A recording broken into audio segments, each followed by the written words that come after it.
Olá, amigas e amigos do Seara de Luz, sejam todas bem-vindas, sejam todos bem-vindos.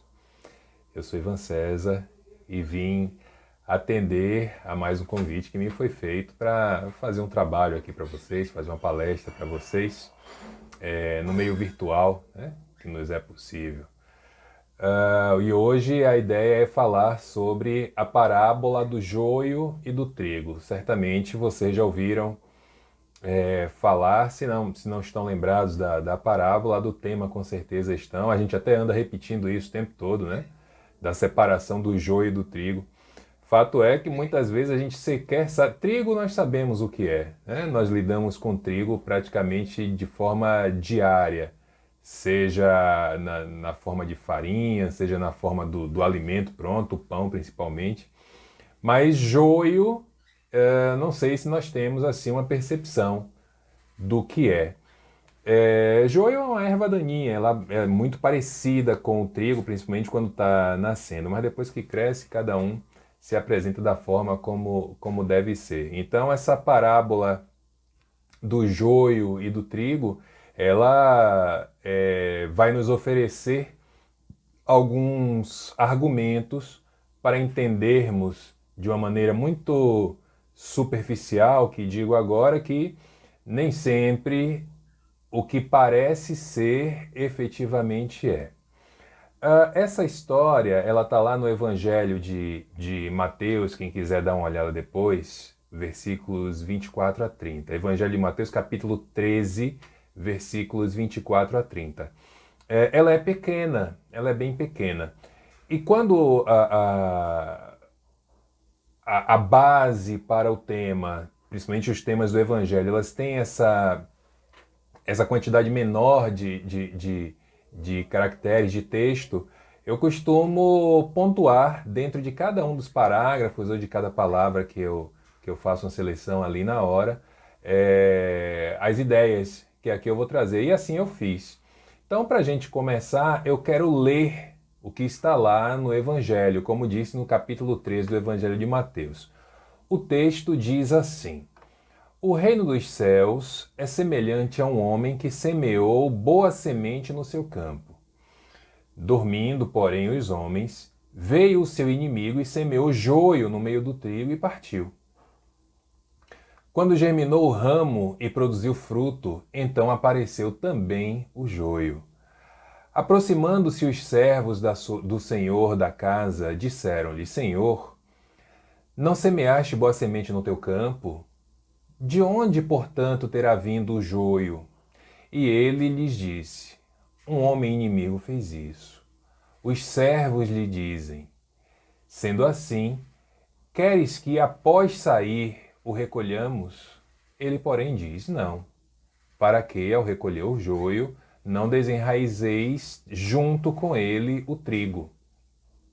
Deixai crescer ambos juntos até a ceifa, e no tempo da ceifa, direi aos ceifeiros: recolhei primeiro o joio e atai-o em molhos para os queimar. O trigo, porém, reuni no meu celeiro.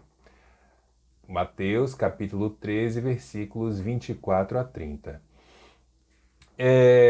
Estudando para esse tema, eu encontrei uma interpretação muito interessante, que é de Rodolfo Caligares, a respeito dessa parábola. E resolvi basear nela essa nossa conversa, dentro daquela história, né? Para falar de Jesus, para falar das parábolas, para falar do Evangelho, a gente não precisa reinventar a roda, também não precisa redescobrir a pólvora. Basta que sejamos honestos em relação àquilo que o texto nos apresenta, aquilo que o texto nos traz. E assim dá para termos uma noção muito interessante do que a mensagem nos quer apresentar de maneira principal, de maneira especial. Então Rodolfo Caligares, ele diz assim: o campo é a humanidade, o campo que o semeador lançou as sementes de trigo é a humanidade, o semeador é Jesus, o semeador é o nosso mestre. A semente do trigo é o Evangelho. Eu diria os evangelhos canônicos, né? Mas para nós espíritas, não apenas o Evangelho, mas principalmente as interpretações do Evangelho, que estão lá em O Evangelho segundo o Espiritismo. O joio são as más interpretações, as interpretações capciosas dos textos de Jesus. E os inimigos são aqueles que as têm lançado de permeio com a lídima doutrina cristã. Os inimigos são aqueles que têm colocado a mensagem de Jesus, a mensagem original de Jesus, de uma maneira totalmente diversa daquilo que ele efetivamente quis nos passar, numa interpretação totalmente divergente com o que foi a passagem de Jesus entre nós e levado isso adiante como se fosse efetivamente a tradução do que Jesus nos quis apresentar, não apenas com essa mensagem em si, mas com toda a sua história, até ser reconhecido como o Cristo, Jesus o Cristo. Então é desse ponto que nós vamos partir para essa abordagem a respeito da parábola do joio e do trigo. Eu queria só dizer a vocês que eu tô aí, viu? Eu tô presente nessa transmissão. Se vocês abrirem aí, se vocês verificarem aí no YouTube, vocês vão ver a minha fotinho aí aparecendo.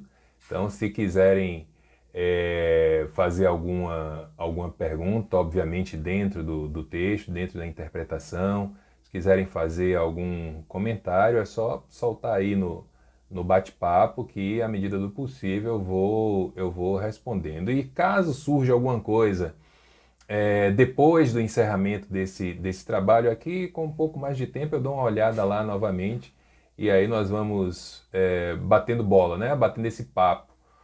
Porque muitas vezes nós achamos que, pelo fato de já termos repetido esse ou aquele trabalho inúmeras vezes, que nós já esgotamos o tema.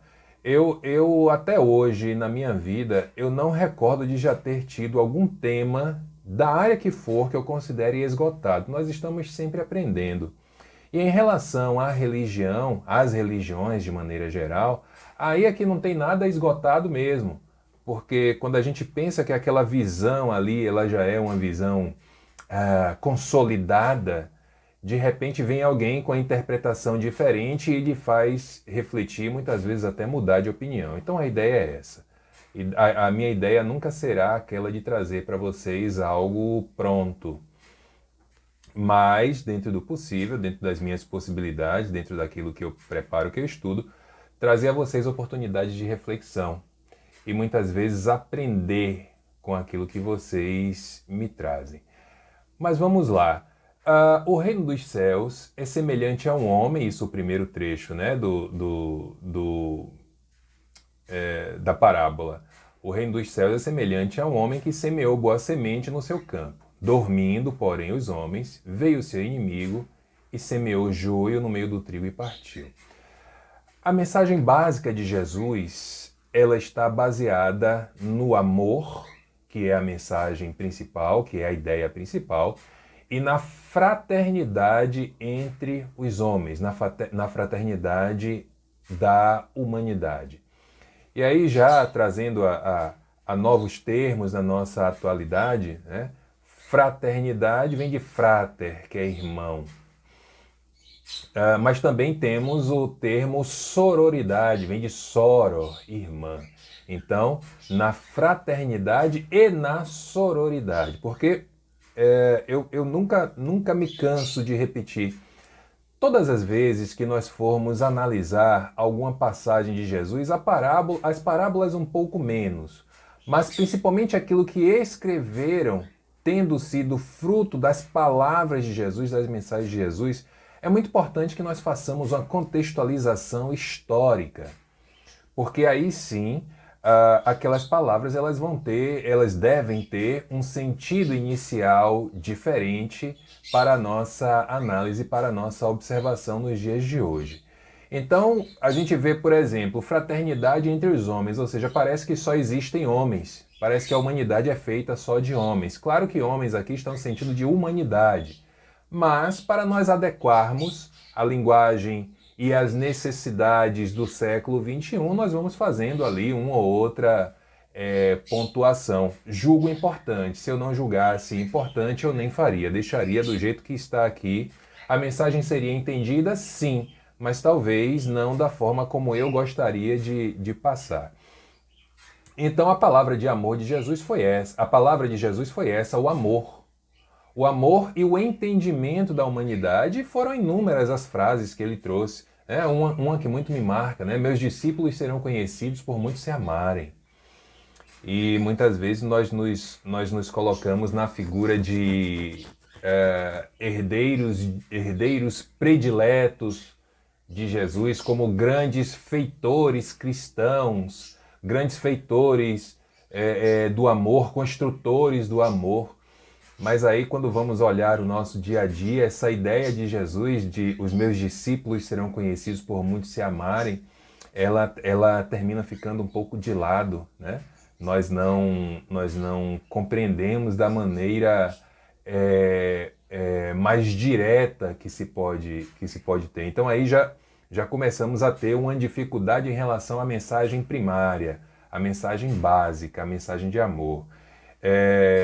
Isso quer dizer que nós, para sermos considerados cristãos, nesse instante, nós precisamos efetivamente amar a todos? Não, porque aí, se disséssemos isso, estaríamos achando que somos cristãos, mas com certeza estaríamos sendo hipócritas. Eu não amo a todos. Não sei quanto a todos e a todas. Não sei quanto tempo vai levar para eu amar a todas as pessoas. É um caminho, é uma busca, mas eu não posso dizer a vocês que eu tenho aqui um prazo, eu tenho que alcançar esse prazo, não. Eu recordei de uma ocasião onde eu estava, acho até que já contei isso para vocês, mas enfim, eu estava preparando uma palestra sobre o tema amor. E um colega de trabalho, ele soube, né, que eu ia fazer a palestra, que ia falar sobre amor e tal, e ele resolveu me fazer um desafio. Era aquele tipo, né, acho que ainda está encarnado, mas é aquele tipo de pessoa que gosta do deboche, aquele tipo de pessoa que gosta do desafio, de te colocar em uma situação, na chamada saia justa, né?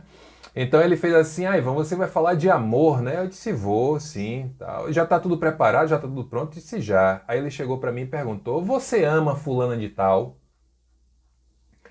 Fulana de tal, a pessoa que ele falou o nome, era uma senhora que chefiava determinado setor da empresa em que trabalhávamos. E era uma pessoa muito amarga. Sabe aquele tipo de gente que ela já levanta de manhã pensando na pessoa que ela vai perturbar a vida? Pois bem, é essa senhora.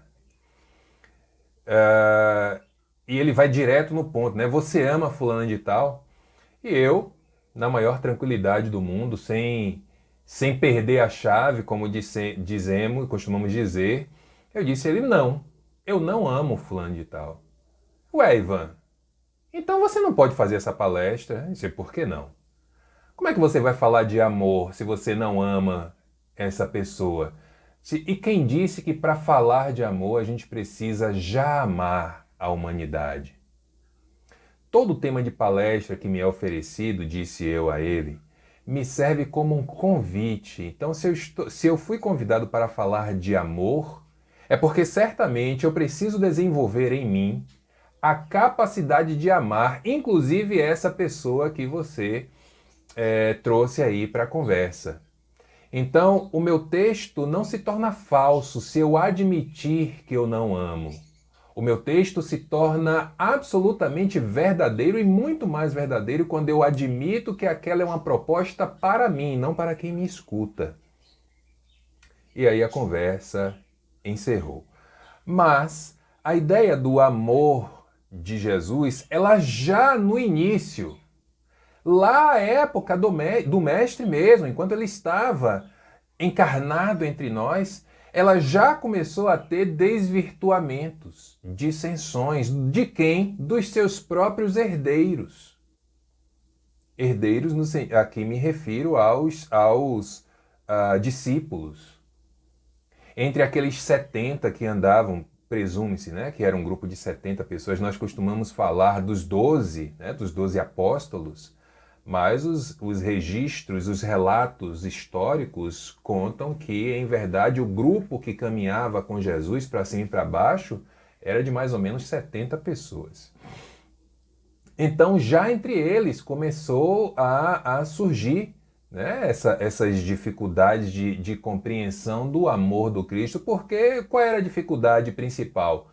A maioria deles queria o amor do Cristo apenas para si, né? Naquele movimento egoísta de você querer o que é bom só para você. Né? Alguém que serve um almoço, alguém que serve uma refeição, e lá tem um pedaço de carne grande e um pedaço de carne pequeno. Qual é o que você vai pegar, sendo que só tem 2 pessoas à mesa? Você pega o grande ou pega o pequeno? Você pega a carne macia ou pega a carne mais rígida, mais dura? Qual é a que você pega? Então lá nesse grupo era um que não se entendia com outro que não se entendia com um. Quando Jesus diz encarna pronto, aí é que o negócio degringola mesmo. Nós tivemos a traição de Judas, nós tivemos a negação de Pedro, nós tivemos os outros discípulos todos que fugiram, né, restando apenas, fugiram com medo, fugiram de medo, restando apenas João. Né? Nós tivemos os eventos relacionados às mulheres do Evangelho, que eram inúmeras. Vejam, por isso eu digo que é importante fazermos análises históricas. O texto bíblico que nos é apresentado, ele exclui as mulheres. As mulheres, para o texto bíblico, não apenas somente o Antigo Testamento e principalmente ele, mas também o Novo Testamento, ele exclui as mulheres no sentido de fazer com que as mulheres sejam sempre figuras dispensáveis, figuras de segunda importância. E os homens estão o tempo todo nos seus pedestais, nas suas ideias, ou melhor, nas suas demonstrações de superioridade. Isso não é, entre aspas, um problema da Bíblia, não. Era uma questão da sociedade da época. Porque a mulher era mesmo, para aquela sociedade, aquela época, um ser considerado menor, um ser considerado menos importante. Agora veja, o único instrumento da vida na Terra era o menos importante.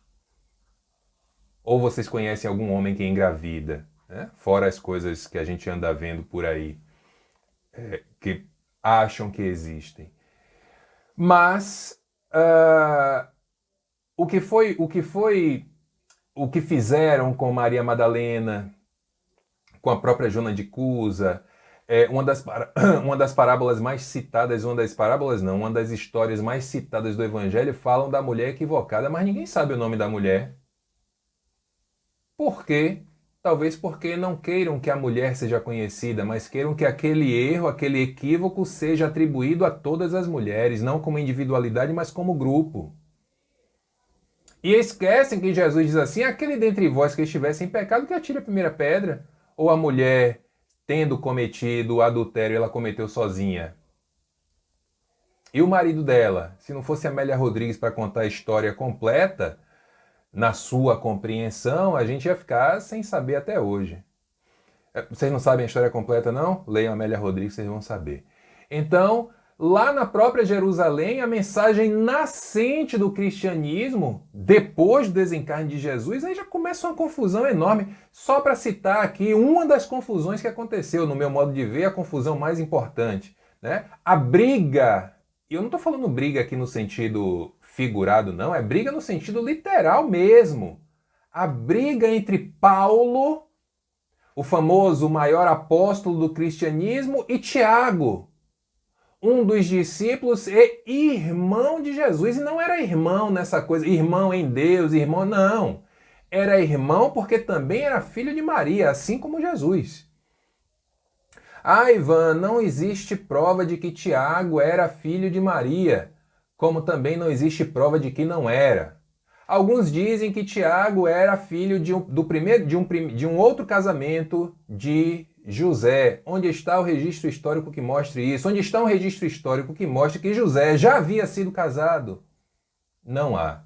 Na dúvida, eu prefiro ir dentro do que chamamos de normalidade. Então, a briga entre Paulo e Tiago foi uma briga feia, se pegaram na mão mesmo. Tiago, inclusive, jogou Paulo lá de cima da escadaria, desce rolando, uma confusão retada, calma, aparta, pega, não sei o quê. Por quê? Qual era o motivo da briga? Tiago queria manter o cristianismo, a mensagem de Jesus, como da forma original, como o seu irmão trouxe. Paulo já fazia adaptações inúmeras na mensagem de Jesus. Para quê? Para não ficar em má situação em relação ao Império Romano. Por que vocês acham que a sede da igreja foi para Roma?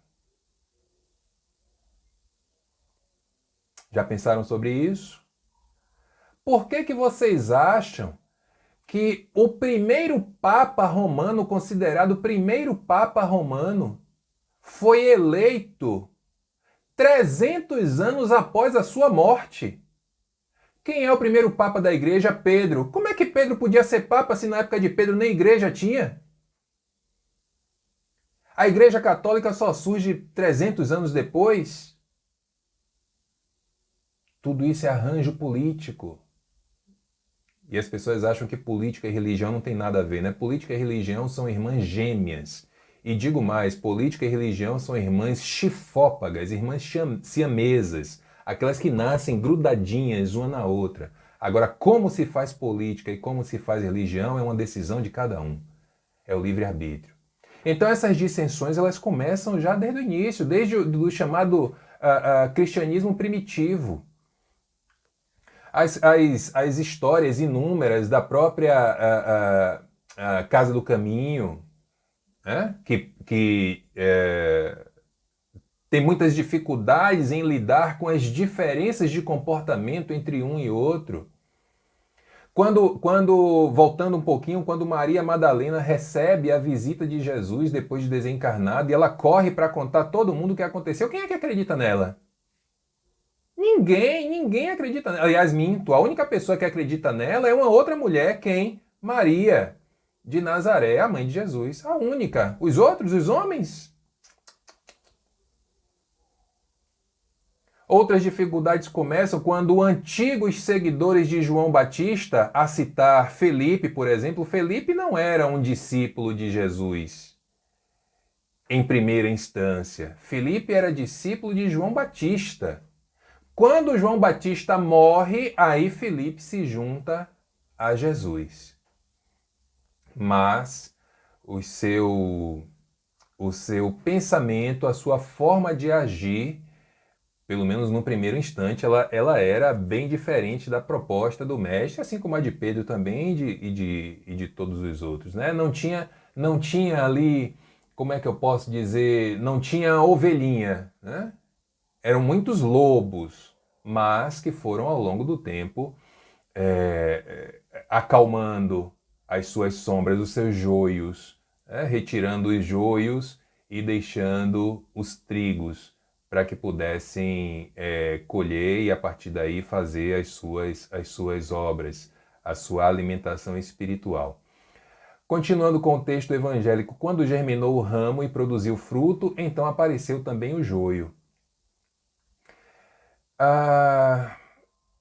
Ainda dentro dessa história de dissensões, nós tivemos, e aí são fatos que estão relatados em inúmeras, milhares, talvez até milhões de obras sobre as chamadas facções cristãs assassinas e totalmente desvinculadas da ideia original. Aliás, por falar em facção cristã, embora seja uma informação menos relevante, mas em si faz parte da história também, nunca esqueçam que o cristianismo ele é uma facção, ele nasce, melhor dizendo, como uma facção judaica.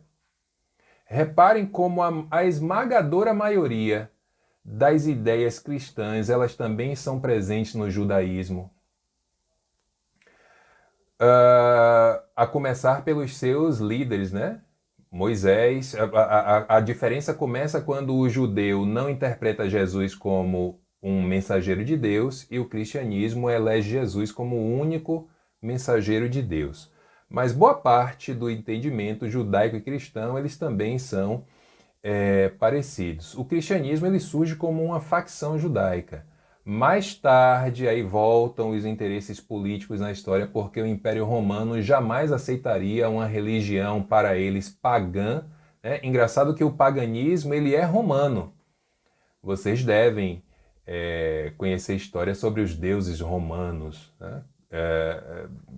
Baco, Cupido, eu sempre troco, sempre não, na maioria das vezes eu troco o deus da mitologia romana com o deus da mitologia grega, mas isso não vem ao caso agora. Mas eles achavam que os judeus é que eram os pagãos, os judeus eram os monoteístas da história. Mas aí os arranjos políticos, até para facilitar a conquista daquela região, faz com que o cristianismo fosse tornado a religião, depois aceito como religião, depois tornado a religião do Império Romano. E aí a igreja muda para Roma. Não é aqui que eu quero, porque aqui eu quero controlar. E aí começam as questões dos padres, bispos, cardeais e até chegar ao Papa. Mas existiam aqueles que, não deixando de se identificarem como cristãos, me permitam as aspas nos cristãos, eles cometiam inúmeros crimes. Em nome de quem? De Jesus. Não, não era em nome de Jesus. Era em nome do poderio religioso. Não dá para chamar de amor, né, gente? Não dá para chamar de amor. A ideia do amor que Jesus nos trouxe, levar alguém a assassinar uma outra pessoa? Impossível. E assim seguimos por muito tempo, por muitos séculos, a citar um daqueles eventos que eu considero o evento mais marcante para determinada época em relação às brigas políticas. A gente tem a chamada Noite de São Bartolomeu, né? O que foi a Noite de São Bartolomeu? Uma briga política que teve como pano de fundo a religião, a família, a dominação católica, que naquele instante estava representada pela família de Catarina de Médicis, pela corte de Catarina de Médicis, tendo o seu filho mais novo, Carlos IX, como rei. Ela se viu ameaçada de ter retirado deles o poder na Europa, de maneira geral, por conta da ascensão de grupos protestantes. O rei da Espanha, por exemplo, Henrique III, já era um rei protestante, ele não era católico. Protestantismo baseado em Martinho Lutero. Então, o que é que eles fizeram? Iniciaram toda uma teia de tramas que culminaram com a tragédia na noite, que começa na noite de 23 para 24 de agosto de 1572. Acho que errei o ano, mas tudo bem, o ano não é tão importante. Mas começa aí as brigas, né, entre católicos e protestantes. Na verdade não foi briga, né, foi um massacre. Foram todos atraídos para Paris, tendo como pano de fundo o casamento da filha de Catarina com o rei espanhol, onde parecia um grande acordo de paz, e aí quando as trombetas soaram, fecharam os portões de Paris e a matança começou. Os relatos históricos mudam muito, né, em relação à quantidade de vítimas, mas não interessa se foram 300, 3 mil, 3 milhões, se fosse uma pessoa, seria uma tragédia. Em nome de que isso? Da religião, do tal cristianismo. Qual é o momento do Evangelho de Jesus que ele solicita que a gente mate alguém? Vocês conseguem encontrar isso? Vocês conseguem me demonstrar isso? Vocês conseguem me provar isso? Em que momento Jesus diz assim: retire a vida de uma outra pessoa em nome da minha mensagem? Reparem como nós estamos hoje. Quando eu falo nós, eu estou me referindo a nós religiosos e religiosas. Como nós estamos hoje em relação a quem pensa diferente de nós, quem tem uma ideia diferente de nós. Eu li, não faz muito tempo, um livro muito interessante sobre a vida de Jesus, Jesus o homem, não Jesus o Cristo. E aí, comentando sobre esse livro com um amigo, ele falou de uma outra pessoa que havia recebido esse livro para leitura, e aí a opinião dele foi: não, isso aqui é um livro totalmente inválido, aqui estão querendo deturpar totalmente a imagem de Jesus. E a impressão que eu tive depois de ler aquela obra era totalmente diferente daquilo que essa pessoa falou.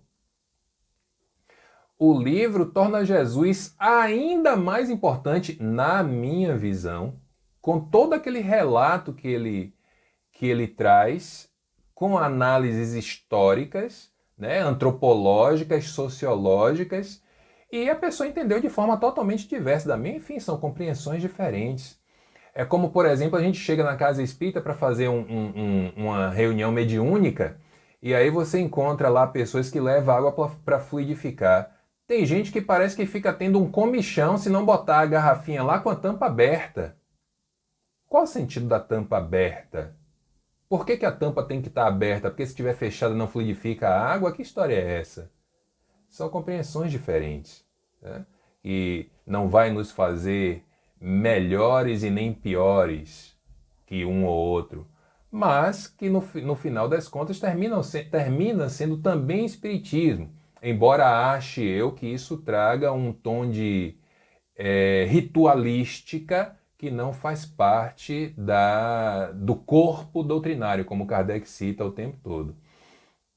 E por falar em Kardec, em relação às pessoas que pensam diferente de nós, uma frase que está lá no Evangelho segundo o Espiritismo, né? Quando o texto fala dos espíritos imperfeitos, ele orienta que nós submetamos tudo ao crivo da razão e do bom senso. Aquilo que está sendo dito, que é diferente do que eu penso, ele está dentro do bom senso, ele é racional, então, um indício bom de que essa ideia pode ser válida. Agora, o crivo da razão e do bom senso, ele não pode ser apenas seu, porque nós temos uma tendência a aceitar apenas aquilo que nos agrada. Ele precisa ser um crivo um pouco mais generalista. E de onde vamos retirar isso? Da codificação espírita e, acima de tudo, da mensagem de Jesus.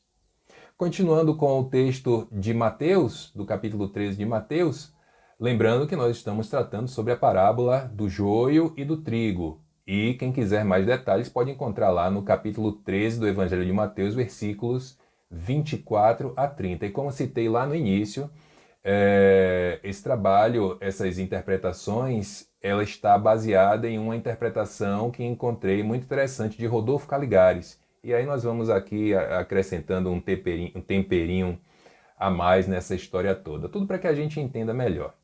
Então, aproximando-se os servos do senhor da casa, disseram-lhe: Senhor, não semeaste boa semente no teu campo? De onde, portanto, terá vindo o joio? Aí o Senhor diz, né? Um homem inimigo fez isso.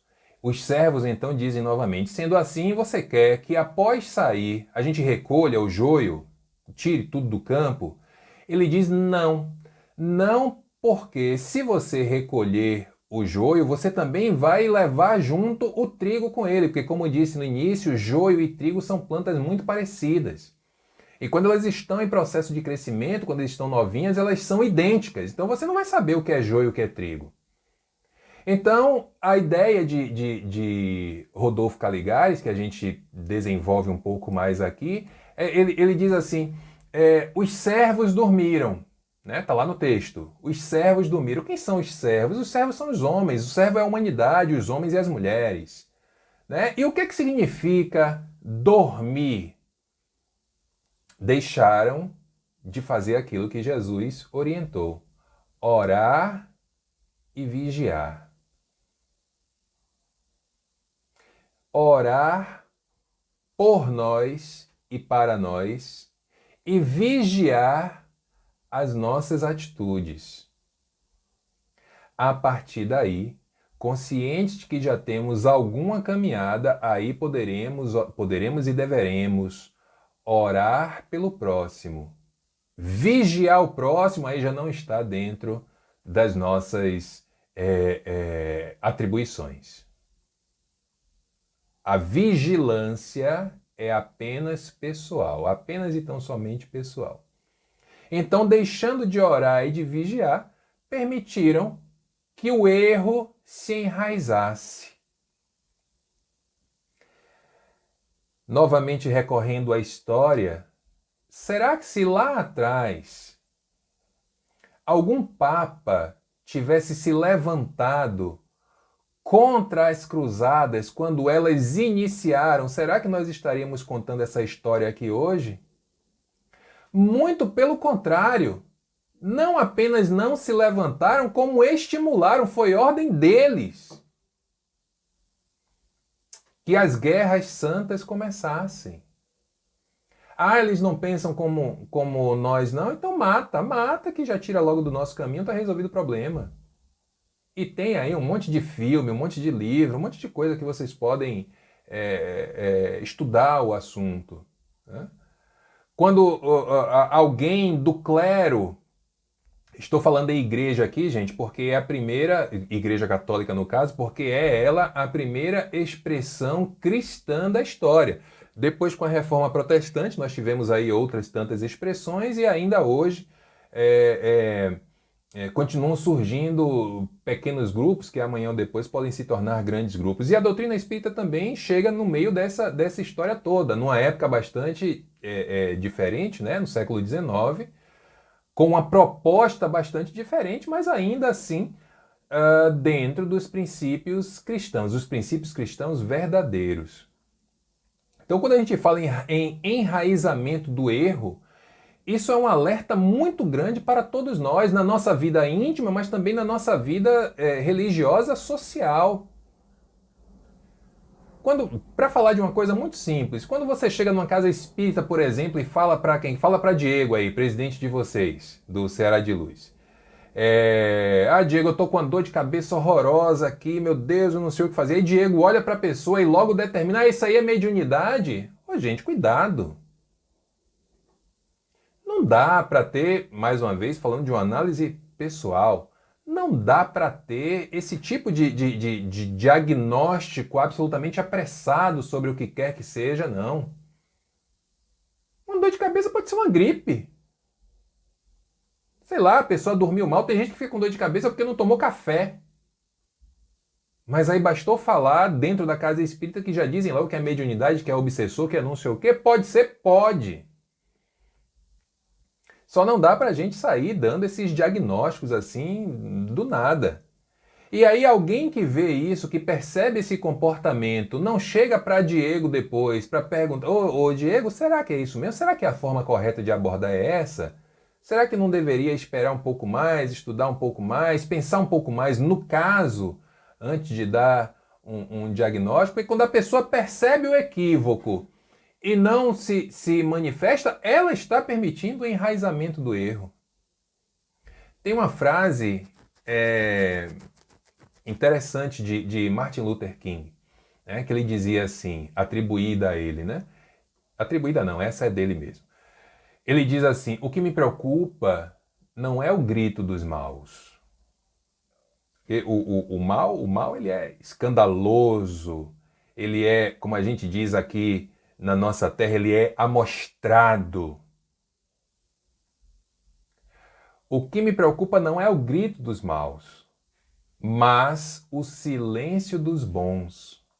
A bondade é tímida, muitas vezes omissa. Lembram daquela passagem do Evangelho? Não basta, aliás, uma passagem do Evangelho, não, isso, tudo bem, as ideias nas ideias do Evangelho nós vamos encontrar coisa parecida, mas na verdade essa é uma frase que foi escrita pelo jornalista francês Du Chalard e foi publicada em um artigo dele escrito para o jornal Le Parisien. Desculpe, Courrier de Paris. Inclusive, Kardec pega esse artigo E publica também, pedindo obviamente permissão ao jornalista, publica em uma das edições da Revista Espírita, se minha memória não estiver me traindo, a edição de janeiro de 1858. É nesse artigo que o jornalista Duchalar diz assim: ele faz uma espécie de crítica ao Livro dos Espíritos. Ele acha que Kardec poderia ter aprofundado um pouco mais a ideia, determinada ideia. Kardec não aprofunda, deixa na superficialidade. Então o que é que ele diz? Não basta não fazer o mal.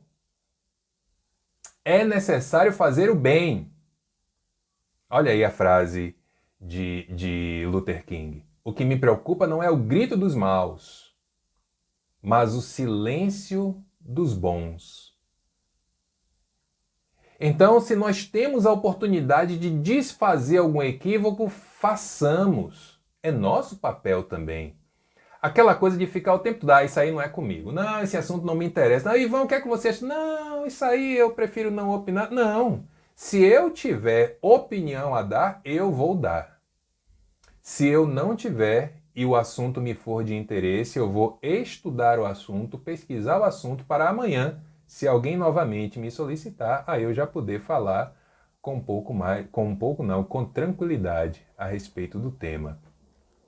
Alguns perguntam, né? Mas Ivan, por que então que Deus permite os maus? Por que Deus permite transviar as coisas? Que as coisas se transviem? Por que Deus permite isso? Por que Deus apresenta pelo menos dois caminhos? Não apresenta logo um caminho só? Que mérito teríamos se tudo nos fosse ofertado, já mastigadinho, prontinho pra gente? Que mérito teríamos? Seríamos como marionetes eternas? Seríamos como pessoas absolutamente ligadas a uma ideia de babás, como alguns tentam fazer dos mentores espirituais? Quem são os mentores espirituais para algumas pessoas? Apenas babás de luxo. Porque se alguma coisa dá certo, aí é mérito seu. Se alguma coisa dá errado, é porque o mentor espiritual não te deu o caminho que você deveria trilhar. Vamos parar com isso, né? Quando Nietzsche diz que a religião é o ópio do povo, imagino que ele estava pensando em algo desse tipo, embora não conheça eu nenhum registro de que Nietzsche conhecia os postulados espíritas. E a última parte do texto: deixai crescer ambos juntos até a ceifa, até a hora da colheita. E no tempo da ceifa, direi aos ceifeiros: recolhei primeiro o joio e atai-o, amarrai-o em molhos para queimar. Aí sim, o que é ruim, joga fora. O trigo, porém, reuni no meu celeiro. Como disse, joio e trigo são muito parecidos no momento da brotação, né? Como as ideias que a gente vê por aí. No início parecem coisas boas, mas aí quando começam a aparecer os frutos é que o negócio fica mais complicado. Então, o que é que nós temos visto dentro da religiosidade de maneira geral?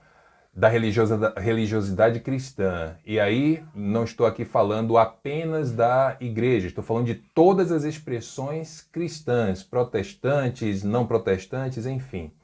Nós temos visto um cenário de assédios sexual, moral, religioso.